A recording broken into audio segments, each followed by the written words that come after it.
shirikisho la mpira wa miguu Tanzania kwa maana ya TFF. Moja, anaonyesha mabadiliko makubwa na ndana na wakati. Ratiba imetoka. Nafikiri Simba tunaanza na Kagera Sugar. Tukitoka na Kagera Sugar tunakuja na Pamba Jiji. Tukitoka na Pamba tunakuja kucheza na Singida Black Star.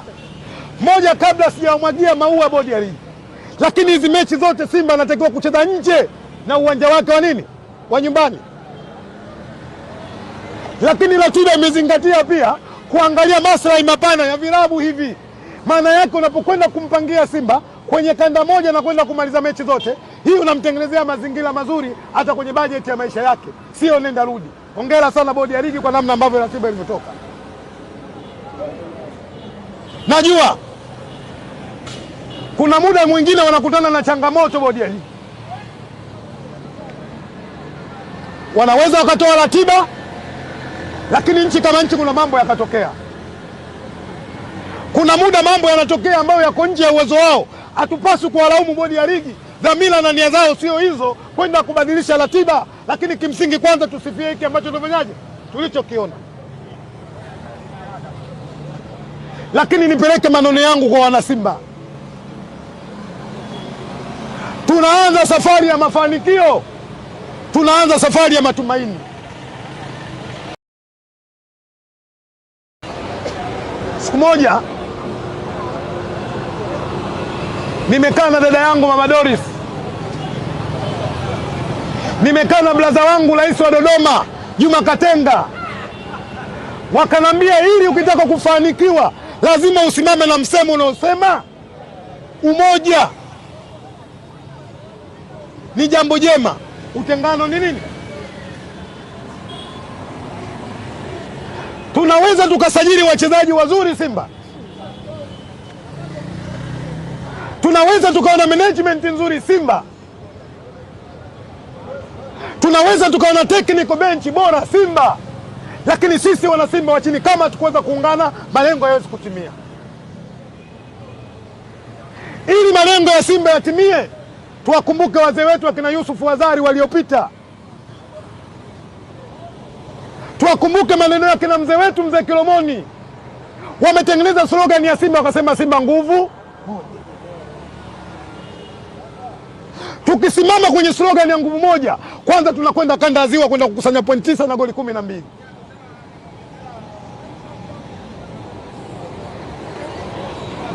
Na haya maneno nasema na maana.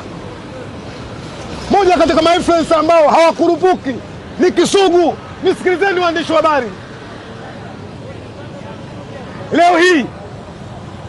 Leo hii kaburi la Talifu lile pale, wako wana Simba wanapambana kuivuruga Simba.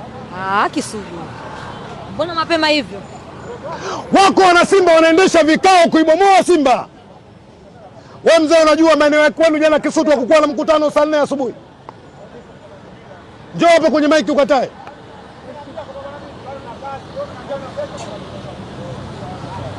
Tuambizane ukweli ili tufike. Wasaliti bado wanaendelea ndani ya Simba Kisugu. Watu 30 wameitana jana, wakiongozwa na viongozi wao watatu. Kimbaya zaidi wanawaambia wiki ijayo njooni kila mmoja abebe picha zake za nini? Najua malengo ya picha ni nini. Yako mengi Kisugu napaswa kuyazungumza, lakini si nyakati zake. Hizi nyakati za kuhubiri amani, nyakati za kuhubiri umoja, kuna namna ambavyo Simba anakwenda kufanikiwa kwenye mipango yake. Simba ikishinda hajashinda magoli, imeshinda Simba. Simba ikishinda hajashinda mangungu, imeshinda Simba.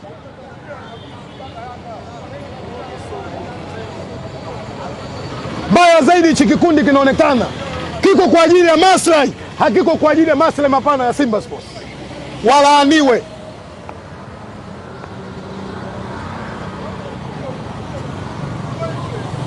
Nyinyi waandishi wa habari, marafiki zangu, nawapenda sana, na niko mipango naongea na wadau na watanisikia, wanichangia hata mbuzi watatu nifanye mpango, nikutane na waandishi wa habari niwapongeze katika hiki mnachokifanya. Lakini mkitaka kugombana na mimi interview ore, wewe ni mwikate, wewe tuzo kakate interview ore. Wewe Sanga Huyu kijana wako Singano, ole wenu mwikate interview hii. Mimi naongea kwa maslahi mapana ya Simba Sports. Moja, kwa nini naongea? Kwa sababu ya maslahi mapana ya Simba Sports. Mimi faraja ya familia yangu ni Simba kufanya vizuri.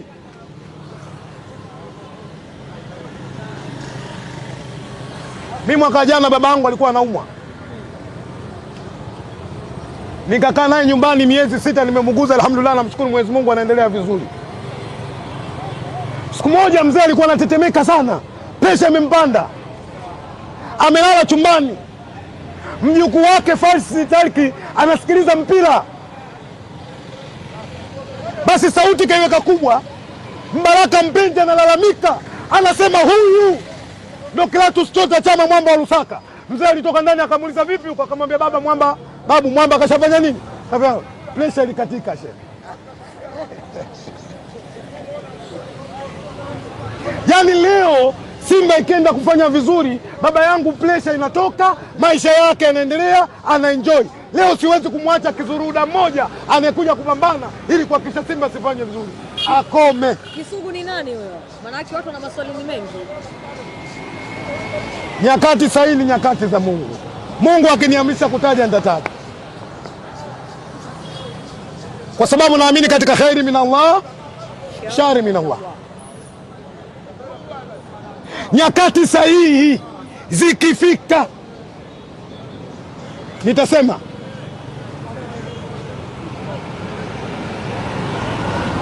Guys, watu wanapambana. Leo hii kuna mchezaji imekuja ofa zaidi ya 3 bilioni 5. Management wanasema tuwezi kumtoa kwa sababu Simba wana malengo yao. Wewe tulikupa nafasi, umeshindwa, kaa pembezoni, waachie wengine, maisha yaende. Simba sio sema kutafuta pepo. Kama unataka pepo siende msikitini na makanisani.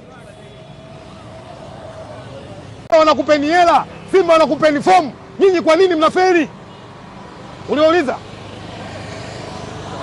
nani anaferi katika Simba na wachezaji wenyewe? Nani anaferi? Inaweza kuwa ni timu, wachezaji wana. Kama timu inaferi, kwa nini iliwachukua? Wachezaji wakienda. Sasa mimi nataka nikupe ofa wewe Singano.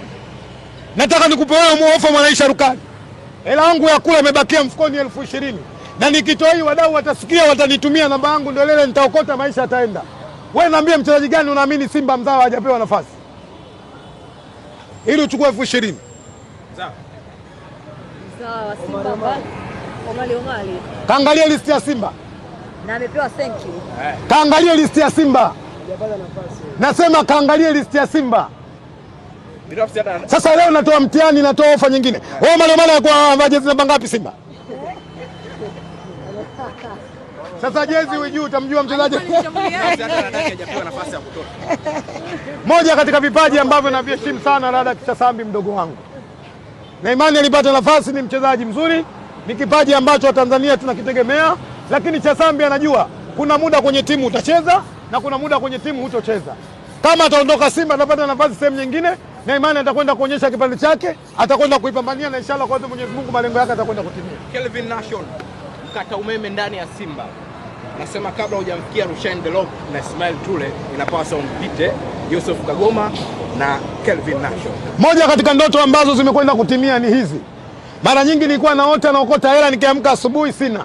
Lakini kuna siku moja niliota kuona namna ambavyo nashuhudia kwa mara nyingine tena kwenye timu kubwa, kwenye timu bora barani Afrika. Namba 6 anacheza Kagoma, namba 8 anacheza Kelvin Nation. Alafu nikawa naangalia mastreka wa timu nyingine wanapata tabu. Zile ndoto sasa zimetimia. Kelvin Nation hatimaye amekuja kuwasili Simba Sports. Hongera mwenyekiti wa bodi Clatous Magori, hongera makamu mwenyekiti wa klabu ya Simba na kamati ya usajili, mmefanya kazi nzuri. Wana Simba wamefurahi, wana Simba wameenjoy. Moja kumuona mchezaji mzao mwenye kiwango kikubwa Kelvin Nation anakuja Simba Sports. Nimwambie Kelvin Nation amekuja kwenye timu kubwa, kuna malengo makubwa, aje pambane, hakikisha malengo ya Simba yanatimia na malengo yake yanafanyaje? Yanatimia. Kwa sababu moja, Yesu hajawaacha wale ambao wanaoongoza katika dunia. Aliwaambia yafaa mimi niondoke. Endapo nisipoondoka, kwanza alianza kusema mimi ndimi njia ya uzima na kweli. Huwezi kwenda kwa baba, ila nchi ukitaka kwenda Ulaya nenda Simba kwa mchezaji. uzima ndo njia. Kevin amesoma maandiko ya Yesu aliposema mimi ndimi njia ya uzima wa kweli, huwezi kwenda kwa Baba. Kevin kila akikaa ameanza Singida akaona Ola, kila akikaa Pamba Jiji Ola. Na mimi namwambia Kevin, ukienda kuonyesha kiwango kile, ukienda kuonyesha jitihada zile, malengo yako yanakwenda kutimia. Miaka miwili mingi Kevin tutakuona unatoka Simba.